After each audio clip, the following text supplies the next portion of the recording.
You know what I'm here for. Back on top, punching the clock, clutching sanity.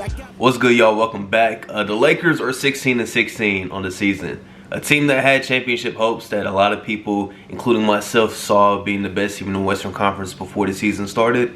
And it hasn't been that at all this season. They have been missing a lot of pieces, but my question is, how can the Lakers, fix these woes? Because you would hope that, reinforcements are coming, or maybe when AD and them come back that it'll be better. But even when they've been healthy, they haven't looked that good. So it's almost inevitable that trades are probably going to have to happen for this team to get to where they want to go. But after losing last night to the Suns, it just reminded me of how many holes this team actually has. And the Suns last night, I think in the first half, they were 2 for 22 from three-point range or something like that. Something very bad. But most of those three-point misses were all wide-open shots. And they were still up at halftime, which shows you just how poor the Lakers' defense has been this season. And offensively, it's basically LeBron. LeBron has to do everything for this team on the offense side of the floor. Russell Westbrook wasn't bad last night for stretches in the game, but he ended up turning the ball over in crucial times, especially late in the third quarter. He had 2 very bad turnovers, and it's not working. It's not working for this team. And you can make the excuse like LeBron said last night. I'm calling it an excuse. He said we're not at full strength and the Phoenix Suns are. Well, that's cool to say. That's very true and stuff, but this team's constructed that, to even withstand, guys being out. That's why you went and picked up a Russell Westbrook. You still have LeBron. You went and picked up a Carmelo Anthony, and you picked up more guys. And it's some of those guys aren't playing right now. That's okay. That's understandable. But the excuses, man, I'm not feeling them, man. I'm not feeling them, if I was a Laker fan, because AD said something earlier this season where he basically said, we can turn it up anytime that we want. Well, then turn it up then, but they haven't been able to do that on a consistent basis. And we are 30 games into the season, 32 to be exact for the Lakers. And we pretty much know who they are now. We pretty much know who they are. It's wishful thinking to think that a LeBron James-led team will figure it out at some point. I don't think that this is that kind of team. I think trades are going to have to be made. Trades are going to have to be made. Now, what do those trades look like? I don't know, but they're missing something, man. It's bad when Trevor Ariza looks like your second most impactful player on any game, especially when you have Russell Westbrook on your team and you got other guys on your team. There's just so much wrong with this team, man. I still don't understand why DeAndre Jordan's getting minutes. I don't understand if Dwight Howard's hurt or if he's just bad at basketball now, because he didn't touch the floor last night, but he was definitely in his warm-up, so I don't know if he's just injured or what. AD can't stay healthy. The Russell Westbrook fit is just not working that well. And you're relying on LeBron too much to basically still be an MVP caliber player. LeBron turns 37 next week. He turns 37 next week, so it's you can't keep asking this man to, be one of the best players in the world when, you have a guy like Anthony Davis, who you should be looking at to be the best player in the team. You have a guy like Russell Westbrook, who's still relatively in his younger 30s. He's 32, 33 years old. You should be looking at him to, carry the burden a lot more than you're asking LeBron James to. It just doesn't make sense, man. This team is just, they're bad. They're funny to watch because it's just the only reason why they're really competitive is because they have LeBron. It's LeBron covers up so much. That just shows his greatness. He covers up so much for this team. And man, THT, remember last season they wouldn't trade him for, I think, Kyle Lowry. I think it was a little more than that, but they wouldn't trade him for Kyle Lowry. That's looking like kind of a bad move. He was 1 for 13 last night. He just hasn't been good since he came back from his injury. He hasn't. He started off a couple games, he looked really good, and then since then he's been bad. He's been very bad. I think he was shooting 24% from 3 on the season. He was 0 for 8 last night. Isaiah Thomas, that's my guy, but he played bad last night.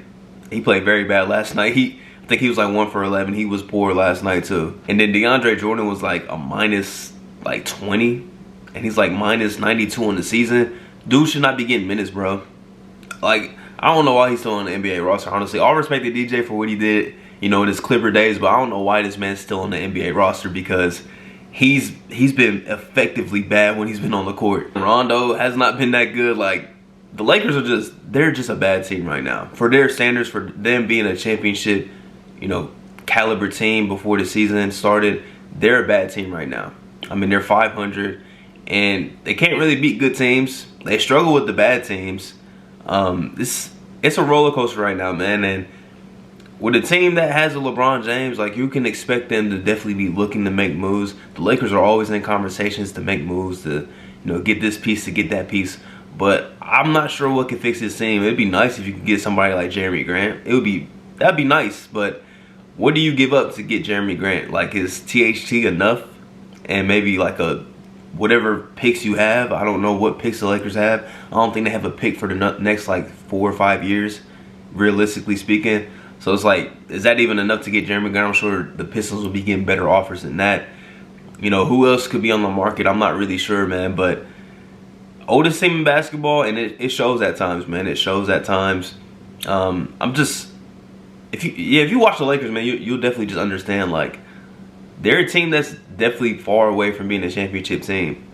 Unless, I don't expect AD to come back from his injury. He's supposed to be out for a month, and I don't expect him to just come back and be like an MVP caliber player, man. I'm kind of done with AD. Like, I'm done with him. Like, before the season, I was very high on what he could be this year.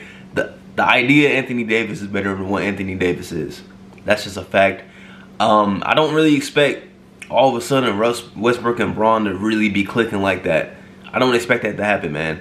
And like, LeBron even rolled his ankle last night. Like, that's just a bad sign that he's overworking himself. He shouldn't be having to do everything on the offensive side of the floor for this team to be competitive. But then while one team looks completely discombobulated on one side, the Phoenix Suns look like they are probably the best team in basketball. It's between them and the Warriors. It's really a toss-up. But man, this team is just a well-oiled machine, and they defend like crazy. Like, this defense is ridiculous.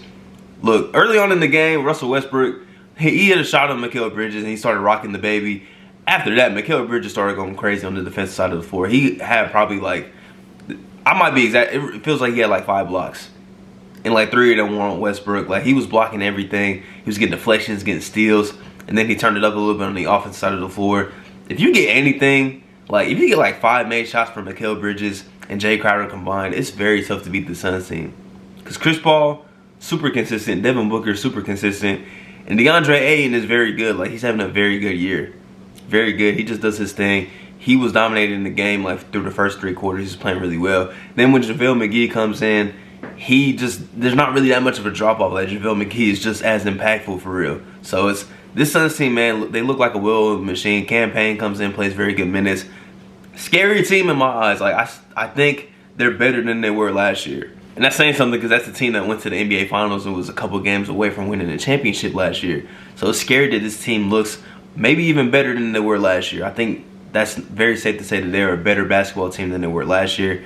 And it's a toss-up. I think them, the Warriors, and I'm also going to throw the Jazz in there. The Jazz look very good, but I think the Jazz are still missing something. They're missing something from me really thinking that they're like a championship caliber team. I think they're a good team that can win a playoff series. And if they, you know, the cards fall in their hands, they can maybe win too. But right now, it's between the Suns and the Warriors, man. The best 2 teams in the Western Conference. But yeah, this video is more about the Lakers. How do they get fixed? I'm not sure. I'm not sure, man. But it's not looking good. Laker fans, let me know. Because let me know some realistic things that can happen for this team to get better. Trades, maybe buyout, market signing, something. Because I think the team currently constructed is just not that good of a basketball team. LeBron covers up a lot of holes, and without him, this would probably be a team that's not even in the playoffs. In fact, they wouldn't be in the playoffs. They'd probably be looking, you know, for a high draft pick, even though they don't have any picks. But let me know what y'all think in the comments. Leave a like, subscribe, and I'm out. Peace. Off season. Let's work. Hey, plotting my escape this game.